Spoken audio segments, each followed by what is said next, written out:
नमस्कार, स्वागत है आपका हमारे YouTube चैनल शास्त्रीय संगीत विद संजना में। आज हम राग भूपाली और शुद्ध कल्याण की तुलना करेंगे। तुलना तभी संभव होती है जब हमें उन दोनों रागों की समानताओं और विभिन्नताओं का ज्ञान हो।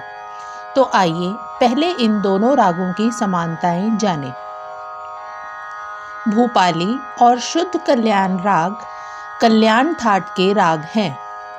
इनका आरोह औडव जाति का है और इनका वादी स्वर गांधार यानी गा और संवादी स्वर धैवत यानी धा है।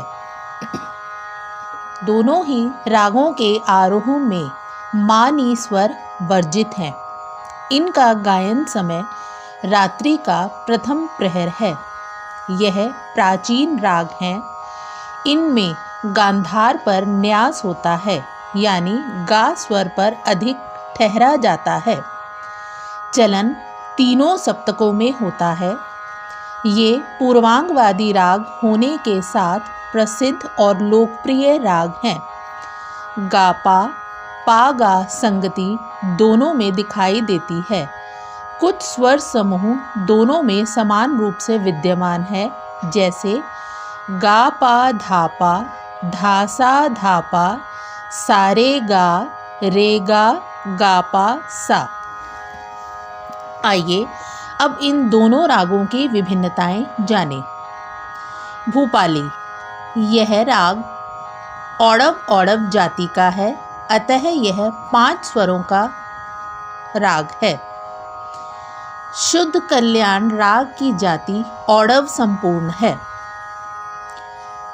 पागा संगति इसमें है, लेकिन अंतर इतना ही है कि इसमें पागा को मींड से ना लेकर सीधे लेते हैं। पा से गा पर आते हुए मध्यम का स्पर्श ना हो। शुद्ध कल्याण में पागा स्वरों को मींड से लिया जाता है। पागा इस छोटी सी मींड के बीच तीव्र मध्यम गुप्त रूप से प्रदर्शित होता है। ये मींड इस राग को अधिक रंजक बनाती है। आरोह में मापा धापा गामा पा के रूप में भी लेते हैं। भूपाली राग में निषाद स्वर वर्जित है। शुद्ध कल्याण में निषाद का प्रयोग अल्प है, जैसे पाधा नीधा पा, सानी धा पा गा। अवरोही में निषाद लिया जाता है। भूपाली राग मींड प्रधान नहीं है। इसमें तीव्र मध्यम का प्रयोग निषेध है। शुद्ध कल्याण राग मींड प्रधान राग है। इसके आरोह में तीव्र मध्यम का प्रयोग होता है।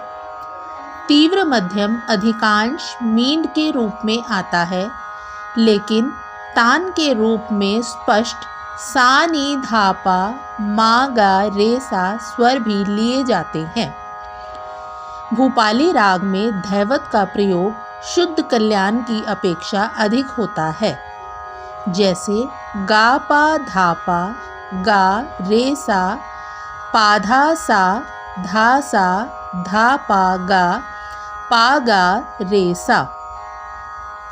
शुद्ध कल्याण राग में भूपाली की अपेक्षा धैवत का प्रयोग कम मात्रा में होता है, जैसे पापा सा, सारे सा, धा सा, सानी धापा, पापा सा। राग भूपाली में पा रे की संगति नहीं आती, किंतु शुद्ध कल्याण में पारे संगति है। गा पा गा पा रे सा पंचम को हिलाकर फिर मींड से ऋषम पर आते हैं। भूपाली राग का चलन मंद्र सप्तक में इस प्रकार है। सा धा पा धा सा रे सा धा सा। मंद्र सप्तक में चलन शुद्ध कल्याण राग का इस प्रकार है। सा नी धा पा सा पा धा सा। भूपाली राग के अवरोह की समाप्ति गा रे सा स्वरों से की जाती है। इसमें पा रे सा स्वर प्रयुक्त नहीं होते। शुद्ध सारंग के अवरोह की समाप्ति पर पा रे सा स्वर लेते हैं, लेकिन जल्द तानों में गा रे सा स्वरों से भी समाप्ति की जाती है।